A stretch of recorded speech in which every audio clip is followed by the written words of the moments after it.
Tonight we're going to start with a pop quiz. It's not what you were expecting, was it? Don't worry, I'm not going to ask for your vocal or any kind of participation, publicly. Just kind of keep this to yourself in your own mind, and we don't even need to see a show of hands, but I want to show you 4 portraits, or 4 pictures. So here is what we're going to do. I'll show you these portraits, and you need to identify the person that's being shown. You want to think of 2 things. What is this person's name? And what is one significant fact associated with them? So again, you're just keeping score to yourself and privately. Nobody else. The picture, we've got 4 of them.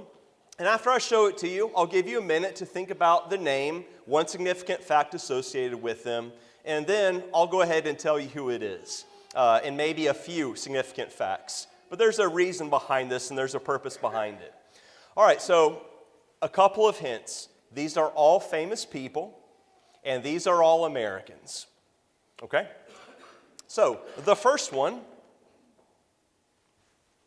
it's coming through. All right, take a minute.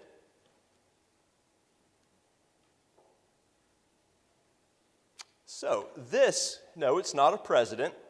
He was actually more influential than probably most of the presidents we've had. There are probably only a couple of Americans, including him, that were as influential as most of the presidents we've had. I think probably a few of you know this. If you've ever used a $10 bill, you've used this person's face. This is Alexander Hamilton, the first United States Secretary of the Treasury. He was a military officer in the Revolutionary War, got himself killed in a duel. So if you ever think politics are bad these days, read a Revolutionary history. All right, so that's individual number 1. Okay? Let's go on to the second one then. Look familiar to anyone? Maybe if I showed you Burt Lancaster's face, this would be a little bit more familiar to you. So this is Jim Thorpe, Olympian, 2 gold medals in the 1912 Stockholm Olympics in the pentathlon and the decathlon. He later competed as a professional football player, baseball player, did a little bit of basketball traveling around, and was one of the most celebrated and one of the most talented and accomplished athletes. And also his Native American heritage also contributed greatly to the kind of esteem that he's held in our country. All right, person number 3, how are you doing, by the way? All right, hopefully at least a few of you have got these. Number 3.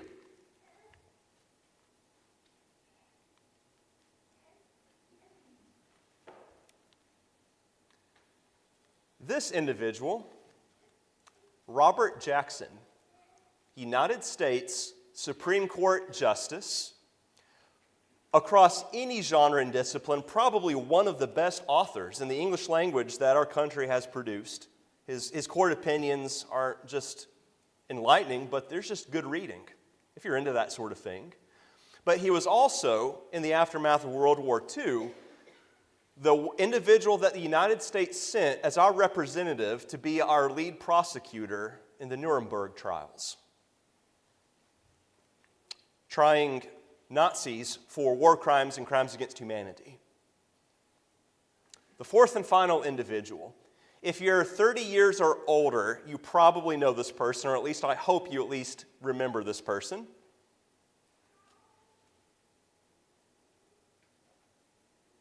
See a few knowing looks out there. Condoleezza Rice, actually born in Birmingham, raised until, at least for a few years in this state. Secretary of State during the second term of President George W. Bush. An outstanding academic, accomplished in a number of fields, and even a good musician as well. So, we have here, in these 4 individuals, one of our founding fathers, one of the most influential Americans ever. We have an accomplished athlete who was at the very pinnacle of not just international but United States athletics. We have a U.S. Supreme Court Justice. And we also have a Secretary of State, and she even is part of a group that owns the Denver Broncos. All right, so we've got not slouches we're talking about here. How many of you, and again, we're not looking for a show of hands, knew each of these four individuals? How many of you even remembered one of them, or could acknowledge one of them? Maybe some of these, there might be some of us that we have maybe heard of the name, but we don't really know much associated with them. What's the point that I'm driving at here? It is that if within just a couple of centuries or a few decades or even in living memory, people at the very pinnacle of human accomplishment and of their influence on society, at the very height of their discipline, even if people like this so soon become relatively unknowable or unrecognizable, what hope do you have of anyone remembering you after you're gone? What are my chances of anyone remembering that I even lived just a few years after I pass away? What we're talking about this evening and what we want to consider from Scriptures is our legacy. After I'm gone, what will I leave behind? And what we want to think about in this lesson is what examples from Scripture can we look to see what it means to have a lasting legacy. Because if we think that because of our physical prowess, athletic ability, or physical beauty, or intellect, or other accomplishments, that we will do something that is so satisfying to us and so memorable for other generations that that's going to do it and that's going to be enough, then I hope that we've seen already with these examples, we are disillusioned. That is not reality. The reality is that a few years after I'm dead, there will be precious few people who will even know that I existed. And people that may not know even my name. What then do I hope to leave behind? What does it look like to leave a legacy that matters? That's what we want to consider in this lesson this evening. And this is at a time of year in which we're thinking about this sort of thing. You know, we're thinking about the passage of time. We're thinking about the calendar as it flutters through the winds of time. We're thinking about what it is that we're doing with our time. And I've long since really given up on making New Year's resolutions.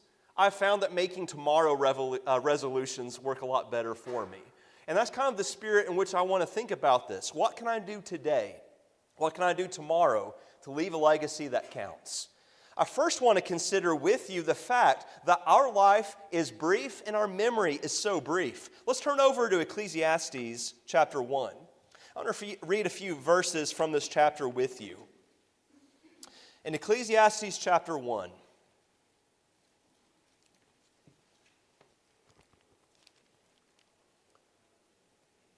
Solomon begins in chapter 1 and verse 2, "Vanity of vanities," says the preacher. "Vanity of vanities, all is vanity." The word vanity in the book of Ecclesiastes is quite literally vapor or breath. It's what happens when you go outside on a very cool and damp night and you exhale and you see that kind of mist, that breath, it's there and it's gone. That's literally the idea of vanity there. The meaning that Solomon is getting across, and really the force of verse 2 is, the book opens and the wise man says to us, useless. It's all useless. What does he go on to, and what does he mean by that? Verse 3. "What profit has a man from all his labor in which he toils under the sun? One generation passes away and another generation comes, but the earth abides forever. The sun also rises and the sun goes down and hastens to the place where it arose. The wind goes toward the south and turns around to the north. The wind whirls about continually and comes again on its circuit. All the rivers run into the sea, yet the sea is not full. To the place from which the rivers come, there they return again. All things are full of labor. Man cannot express it. The eye is not satisfied with seeing, nor the ear filled with hearing. That which has been is what will be. That which is done is what will be done. And there is nothing new under the sun. Is there anything of which it may be said, 'See, this is new'? It has already been in ancient times before us." Now pay close attention to verse 11. "There is no remembrance of former things, nor will there be any remembrance of things that are to come by those who will come after. Now, is that not, in a sense, quite depressing? It's depressing if you think that this life and life under the sun and doing something that will count in terms of human achievement, if that is your end goal. Yes, it is depressing, and you are disillusioned if you think that's it. The writer here of Ecclesiastes is reminding us that the world and human nature is full of energy, it's full of activity, but it goes through cycles. It's forgotten, something new comes along, and then it's forgotten, it comes along again. And this is the story of humanity. He will get later on in the book to say, "No, I want to tell you the thing that matters." But what he is telling us here is our lives are so brief. It's just a brief memory and then it's gone. We won't turn there, but you might remember what Bradley just read for us in Psalm 90. What the psalmist there, Moses, is teaching us is that in view of the eternal nature of God, the eternal workings of God, we in our lives are not even a small blip in eternity. And so what Moses there is doing in the psalm is reminding us, you, human being, remember your place. Remember perspective and where you fit into all of this. What we're trying to say is that our lives are so brief, and our time for making an impact, having an influence for good, is so small. And I want to say this especially to those who are a little bit younger. This is not at all a criticism of you, because I've been there myself. But it can be very easy for you sitting there right now. You don't have a pain from head to toe. Your body is like a powerful machine. You have so much energy, and your life is ahead of you if God gives it to you. And so it can be easy to sit and think, there is all the time in the world to do this or that, getting old, having pain, being kind of grouchy. That's for older people. And I just kind of want to enjoy my time. There's all the time in the world for that kind of spiritual stuff. I want to tell you, young person, especially you who are younger, you need to enjoy life. Have fun with life. Enjoy the good things God gives you. But I want to tell you something, it goes so fast. I'm not going to tell you how old I am. I'm in my mid to late 30s. I will go ahead and say that. But from the time I was 20, that's yesterday. It's absolutely yesterday, and some of you who are older are smirking even at that. It's just yesterday, and then it's gone. The time you have to make an impact is so small. You don't have a moment to lose. And so what we want to think about now, old and young, in the rest of this lesson, I have just a few examples for you from the Scriptures of those who did make an impact. People who may not be remembered in the corridors of the Hall of Fame of history as far as humans see it, but are precious in the sight of God and had a spiritual legacy for good. So we want to think about a few people in the Scripture that had a lasting influence. Now, I say that and you think, the canvas is open for that. Why would you narrow it down to any? Well, here's how I selected these individuals. These are not necessarily people that you would think of as being the great big characters that you see in the Bible, but these are people that seemed small or that maybe for a moment seemed insignificant, but God acknowledged them as having made decisions and lived in such a way that future generations enjoyed what it is that they did. So the first one I would consider with you is Abel. Actually, turn over to Hebrews chapter 11. We'll start there. But as you're turning over to Hebrews 11, you remember the record given there in Genesis 4. What do we know about Abel? Son of Adam and Eve, had a brother named Cain. Cain was a farmer. Abel was a herdsman or a shepherd. And we read there that Cain brought of the fruit of the ground. Abel brought the best of his flocks and yielded it to God. And it says there simply in Genesis that God had respect for Abel and for his offering. But the rest of the story then moves to focus on Cain and how God dealt with him after Cain's sin. But if you think about it in terms of verse count, Abel was just a very small moment in divine history. Well, if you go over to Hebrews chapter 11, look in verse 4.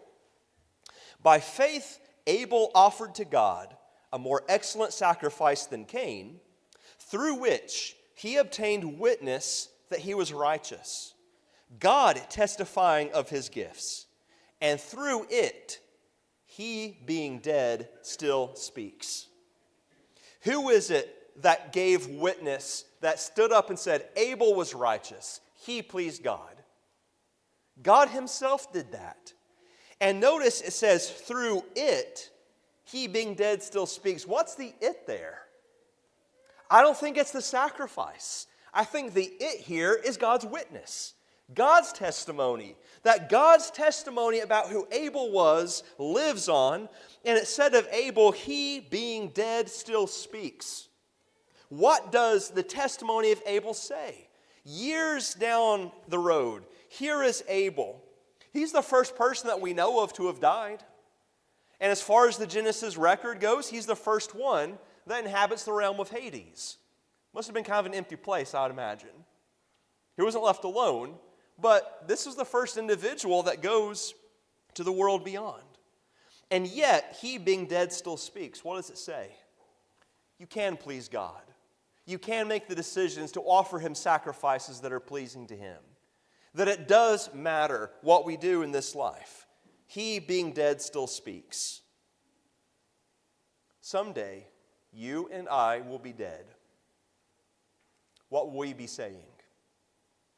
What will future generations hear from you?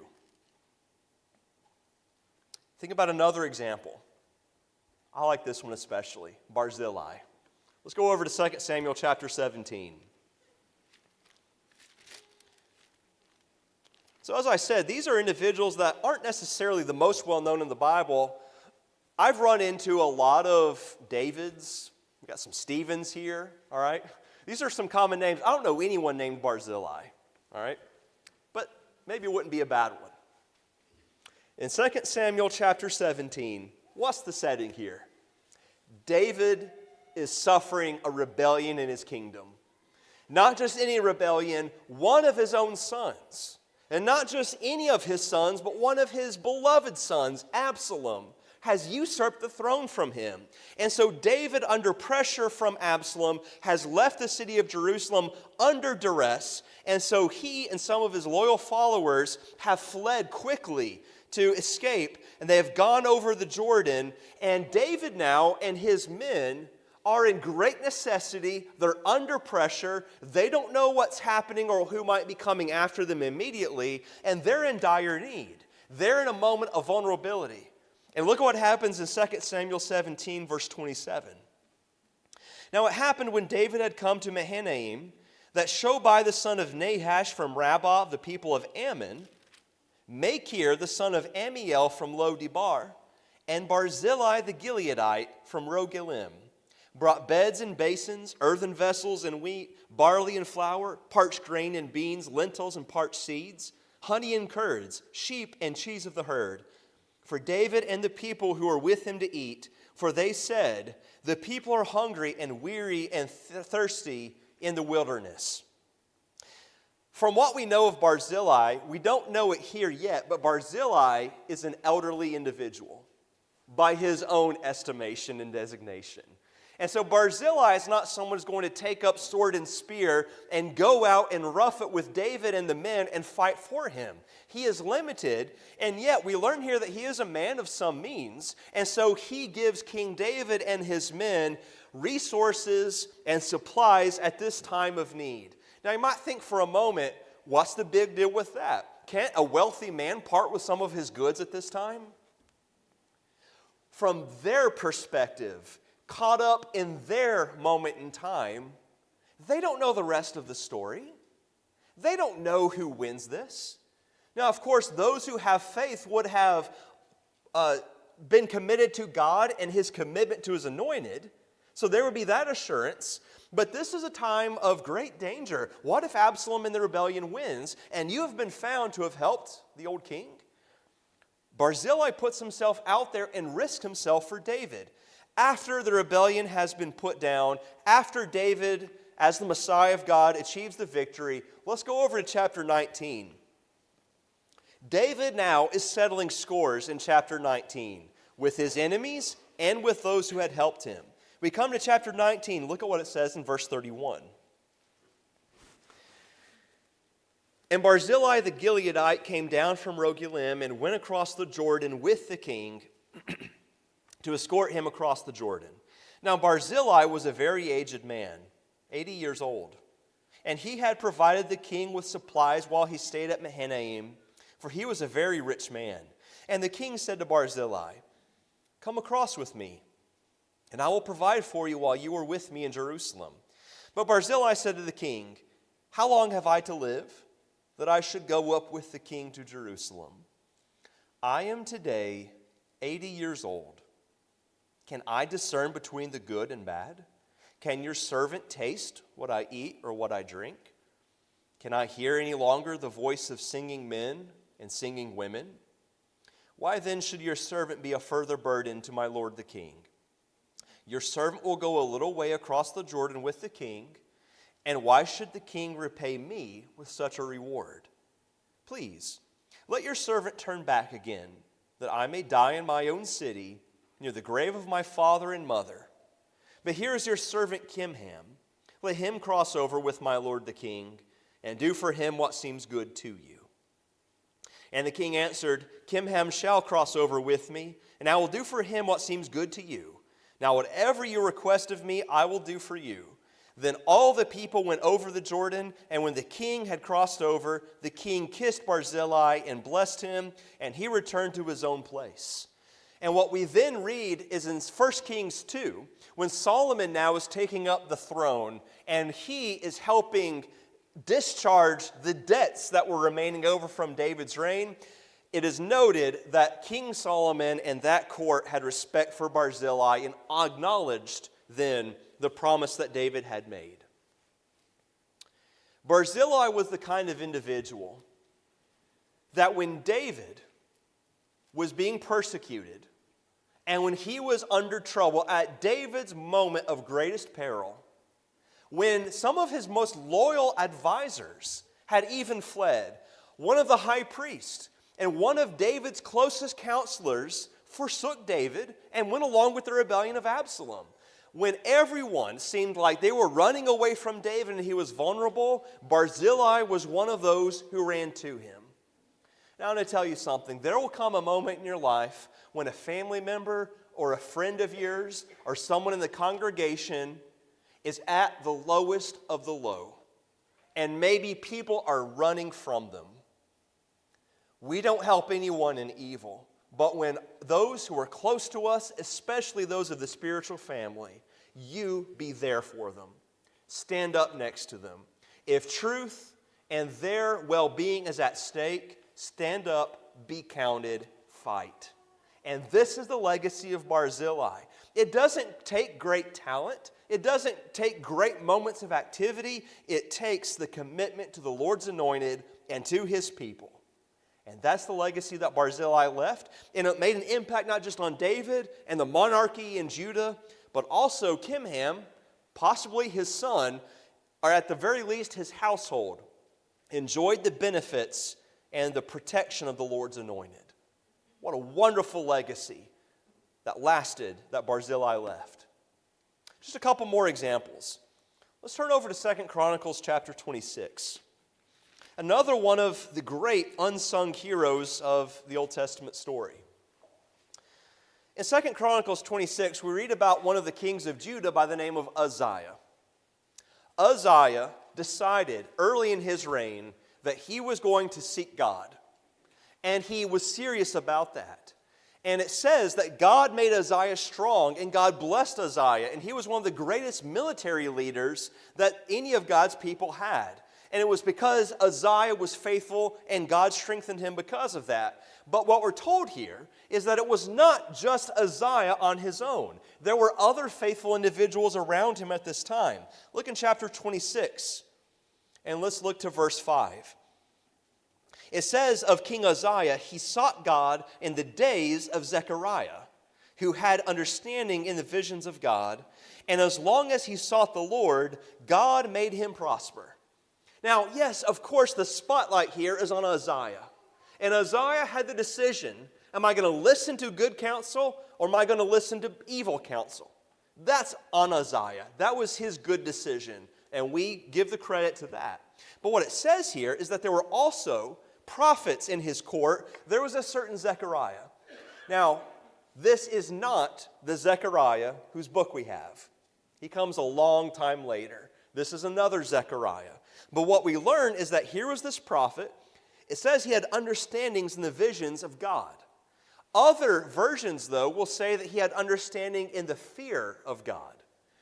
Now, either way, whether God gave him visions and then he explained that to the king to embolden and strengthen him, if it's the idea of the fear of the Lord that he had understanding in, that word fear was often a synonym for the law of the Lord.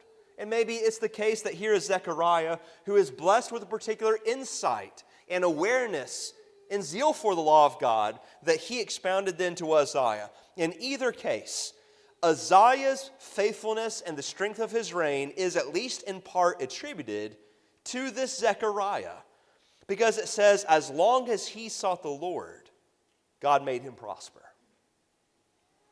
Turn over a couple of pages to chapter 29. We come now, a few kings later, to another good king, Hezekiah. You probably count the good kings in Judah on one hand. Uzziah and Hezekiah would be among them. We read of Hezekiah in chapter 29 and verse 1. Hezekiah became king when he was 25 years old, and he reigned 29 years in Jerusalem. His mother's name was Abijah, the daughter of Zechariah. Now, it is not always the case that we're told the mother's name of a particular king. And we're not always able, even when we are told, to go back and match that queen's name, that mother's name, with someone else we know in the Bible story. There are a couple of times that that's possible, and this is one of them. I believe here that because there's no other mention of a Zechariah, any other kind of description or qualification, he must have been a Zechariah that was well known to those generations and to those people of God's nation at this time. I think it can be none other than the same Zechariah who was a prophet just a couple of generations before. And I think what's happened here is that here is Hezekiah, whose father was not a righteous man, but as often happens in this period, sometimes an unrighteous king, a wicked king, will ally himself with a family by marriage of those who are good. And I think what has happened here is King Ahaz. As wicked and as worthless a king as he was, if we're right here, he has married then the daughter or the granddaughter of a prophet of God. And I have to think, speculating, that one of the positive influences on good King Hezekiah, he didn't get it from dad. I think he probably got it from mother here.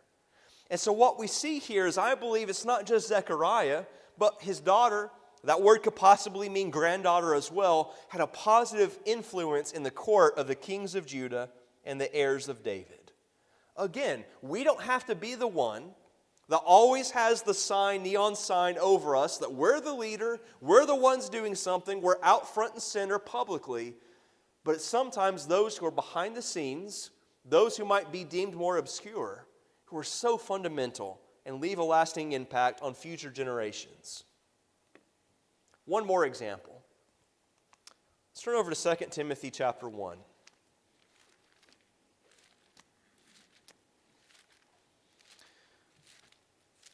And you can see where we're going with this. 2 Timothy chapter 1. Before we say anything about these two, we need a moment to think about Timothy and the impact that he had on the early church. We look at the prophets in the Old Testament and we see, wow, what an integral key part they played in the unfolding of God's plan. Timothy is up there with them. He played an integral role in the spread of the kingdom and the settling of the early churches. And that's something that as I read through the scriptures, as I see in Timothy's work, Paul was very much the one, he's getting out there, getting the word spoken. He's very public, and he's reasoning, and he's converting, and he's going about this kind of work. I have no doubt Timothy was involved with that, but most of what we read of Timothy, he was working among new or immature Christians, and he was studying things. In fact, that's what Paul told the Thessalonians. We sent Timothy because we knew that when he got up there, he would establish you and settle you. Young Christian, you don't have to wait till you're old till you can be a steadying, stabilizing impact in a local congregation. You can follow Timothy's footsteps. But as I say, as we praise the young man Timothy, when you praise a young man, you're most often praising parents, or at least in Timothy's case, mother and grandmother. 2 Timothy 1, verse 3. I thank God, whom I serve with a pure conscience, as my forefathers did, as without ceasing I remember you in my prayers night and day, greatly desiring to see you, being mindful of your tears, that I may be filled with joy. When I call to remembrance the genuine faith that is in you, which dwelt first in your grandmother Lois and your mother Eunice, and I am persuaded is in you also.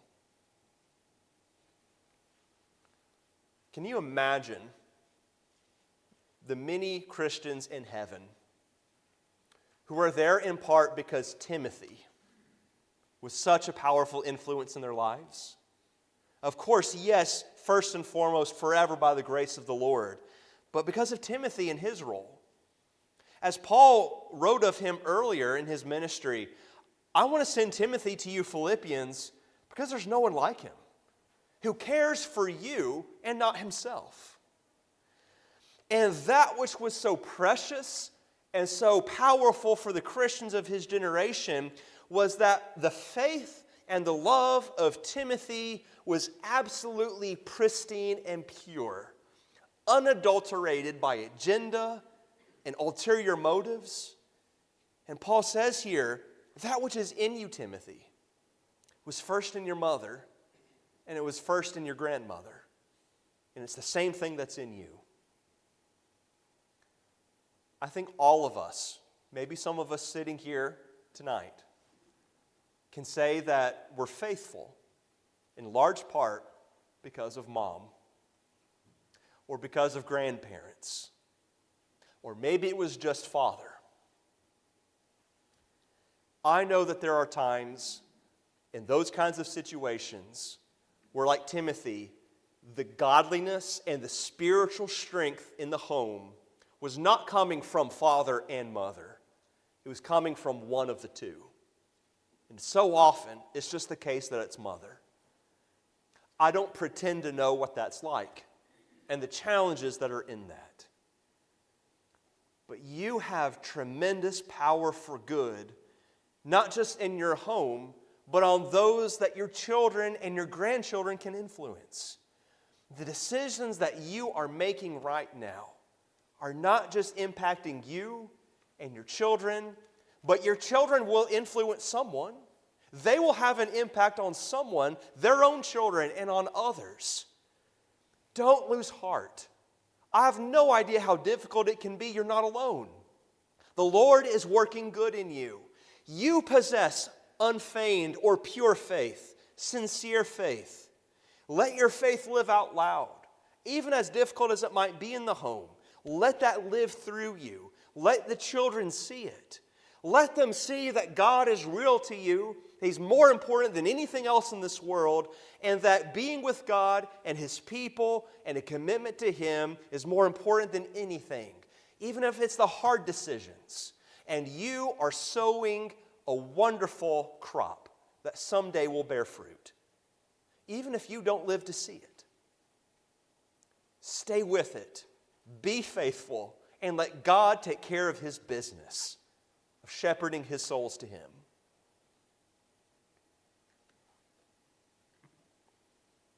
Can I give a warning here as well? I don't have it on the screen, but can we take a moment and turn over to Luke 16?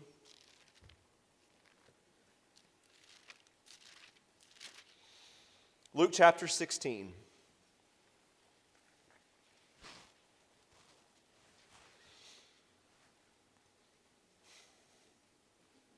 There's a story that Jesus is telling here about a certain rich man and Lazarus. They both die. Lazarus awakes in the embrace and the arms of Abraham, and the rich man wakes up in torment. And after he has asked if perhaps Lazarus could come and let one drop fall on his tongue, he is told in no uncertain terms, there is no movement from there to here and vice versa. Look at what the rich man then says in Luke 16 and verse 27.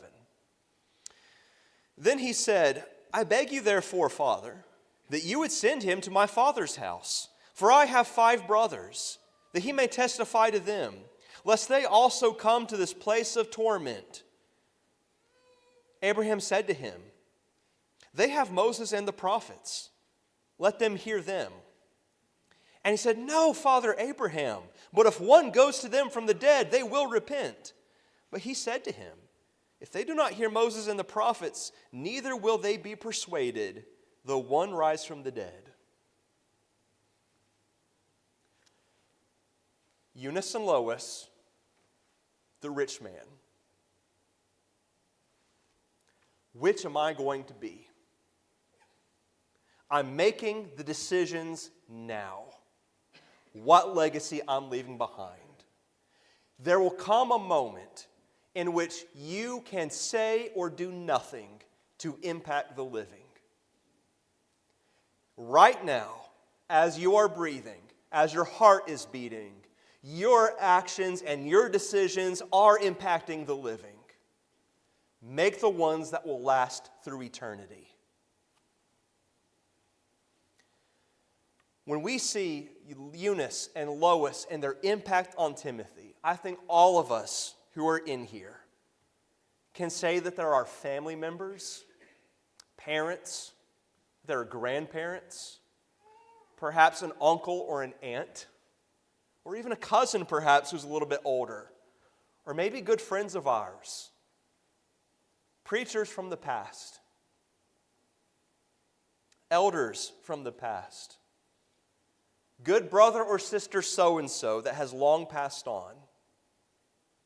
And we can sit here and we think of the good influence they have had on us.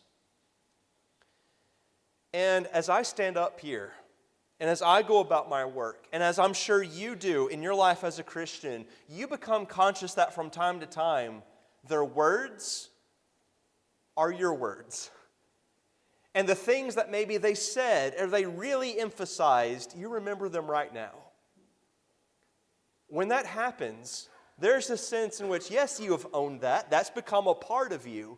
But there's also a sense in which when you say the thing that they were always saying, and when you emphasize the thing that they were always so keen on emphasizing, when you realize that, they're alive, in a sense. Their work continues. And their legacy lives on. We think their thoughts, we speak their words, we do things like them. And their thoughts and their actions become our thoughts and our actions. And what a wonderful thing to think that just the smallest of things I could say or do might help a traveler in the next generation have their way a little bit closer to God because of that.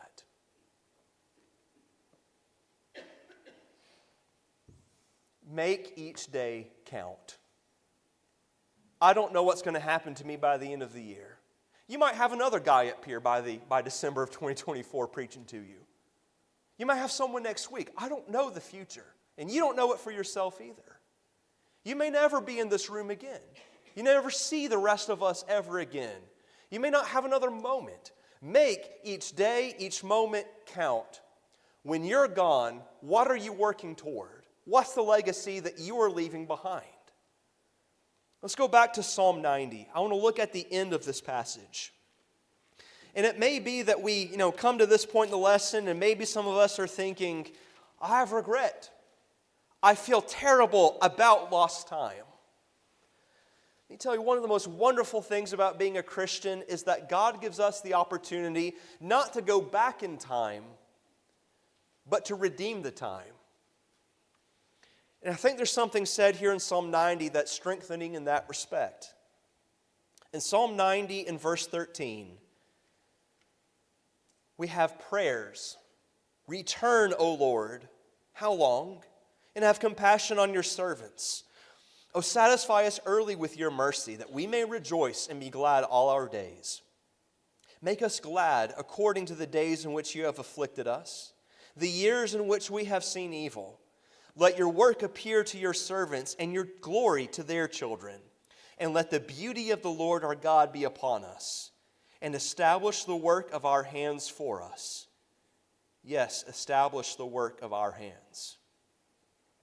You might be sitting there thinking, I have wasted years, and you would give anything to go back and to pick them up again and to live them again. But you can't. I can't go back and undo things. I can't go back and unsay things. I can't go back and seize an opportunity that I just foolishly let pass me. That's not in your control anymore. You do have control over right now. And something that I see in the end petitions of this psalm, I see two requests of God. In verse 14 and 15, make me happy and make me glad in my relationship with you. If this lesson finds you with some regret, your story's not over. You can write the rest of it. That's in your control. Yesterday's not. But what you can realize is that no matter what decisions you've made in the past or what you've wasted in the past, you can always stand forth as an example of how powerful and loving God is to salvage that which is worthless. He can take that and He can make that a testimony of His goodness and of His mercy. And He can make us what we ought to be. And that can be your place in the story. You can serve as maybe an encouragement to someone else saying, you know what, they shaped up. They turned their life around. Maybe I can do it too. God's got work for you to do even in that. Rejoice in that. That's part of His great work. Make us glad according to the days in which you have afflicted us. But He also says in the prayer in verse 17, establish the work of our hands. That's my prayer for me, for my family, for this church, is that for years down the road, the small things that we're doing now, we're praying, God, establish them. Make them count. You pick them up and you use them for your will and for your good purpose. I'm going to close this evening by going with you to Revelation 14.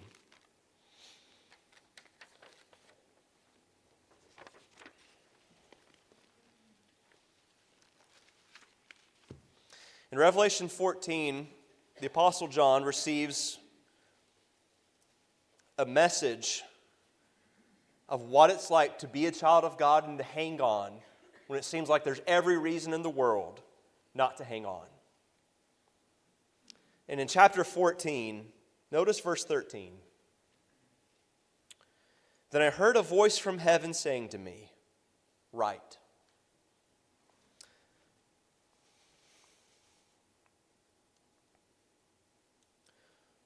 Blessed are the dead who die in the Lord from now on. Yes, says the Spirit, that they may rest from their labors and their works follow them.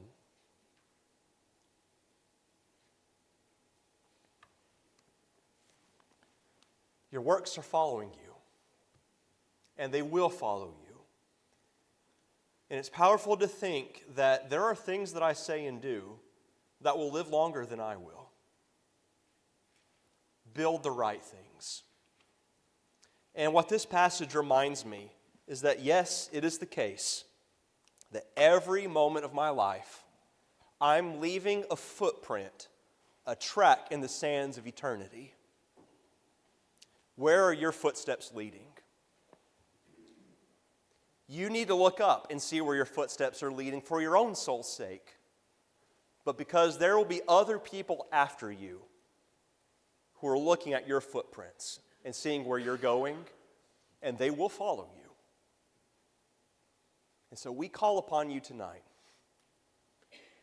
If you're not a Christian, if you're not saved by the Lord on His terms, there's nothing more important in your life, now or ever, than coming to grips with eternity tonight. It may be tonight that your story's done. And so we call upon you that if you are ready to make that commitment, you are ready to pour out your faith in Jesus Christ, and you're ready to become His disciple, even though you don't know what all that's going to look like in the future, you know that whatever comes in the future, it's with Him. You can make that commitment tonight. And the water behind us is ready, and we will baptize you into Christ. And you will be His child. And someday then when you die, you'll wake up in the arms of Father Abraham, ready to meet our Lord.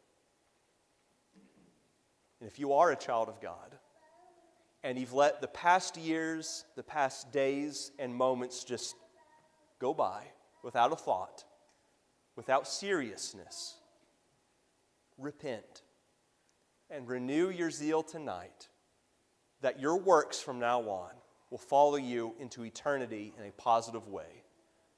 And we invite you, in either case, to make it known to us. Come up to the front, catch me or someone else after services, and we'll stop what we're doing, and we will rejoice with you.